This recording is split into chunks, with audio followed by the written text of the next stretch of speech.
3. Howdy folks, Chef John here from the Olde Bryan Inn. Today we're going to prepare something in honor of Mardi Gras for all my new friends at the Division Street Elementary School. What we're going to do here is one of our signature items. This is a chicken and sausage jambalaya. I'm going to start with a nice hot pan and go ahead and add a little bit of oil in there. Once the pan is hot enough at that point, we'll go ahead and add our fresh boneless chicken breast strips, some sweet bell peppers, some Spanish onions, some andouille sausage. I like to use Oscar's andouille, right out of Oscar's Smokehouse here in the Adirondacks.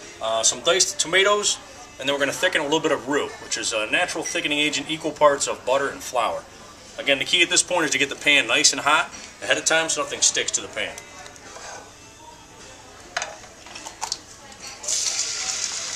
So we're going to add our chicken first, a little bit of Cajun seasoning, and the sweet bell peppers.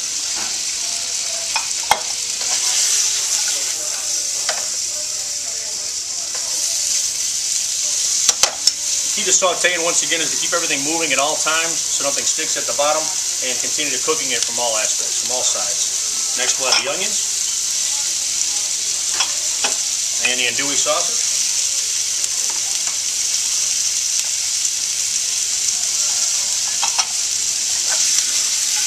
Give that a couple flips, separating everything with your tongs. We'll go ahead and add our garlic now, our fresh chopped garlic. You want to add that after it's already started, otherwise it'll begin to burn towards the beginning. Pinch of salt and pepper. And some additional Cajun.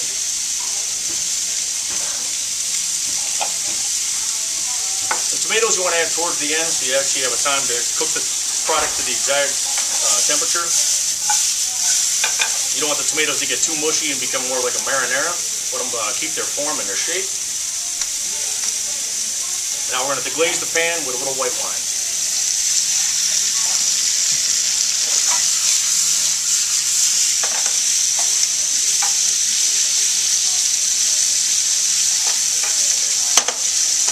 Now your chicken's pretty much 2/3 of the way cooked at this point. Now we're going to go ahead and add the diced tomatoes.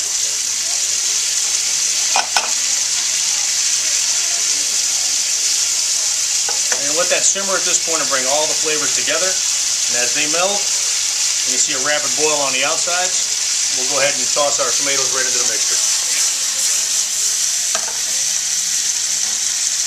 I'm going to add a little more garlic, only because I'm Italian, and add some chicken stock to give us some sauce.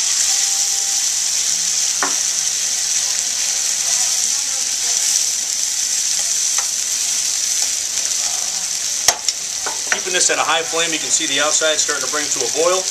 Once that dead center comes to a boil at that point, we'll go ahead and add a little more seasoning and our thickening agent, our roux, if you will.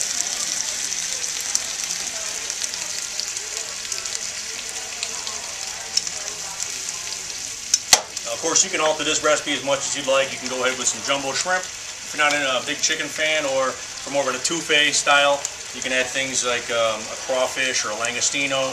Bring a little bit more of a southwestern flair to it.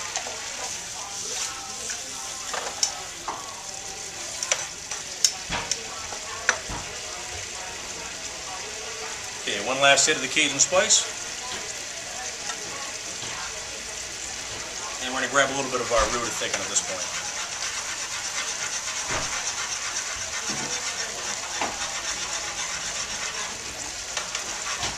Now, desired consistency as far as the thickness.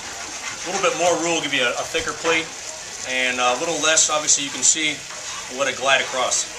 So this is your consistency that you're going to want to bring for your own purposes. I like to be able to see the bottom of that pan as I'm moving it across. And you can tilt the pan slightly so all the liquid's in the same spot, and it'll thicken quicker for you. Now it becomes more of a glaze.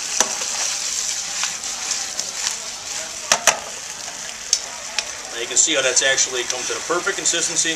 We can move the product and the sauce, showing the bottom of the pan. And we're ready for our plating technique. So we're going to grab a bed of some wild rice.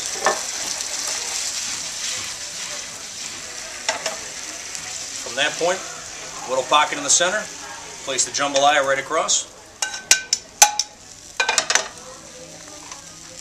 Then I like to garnish that with a little sour cream horseradish sauce.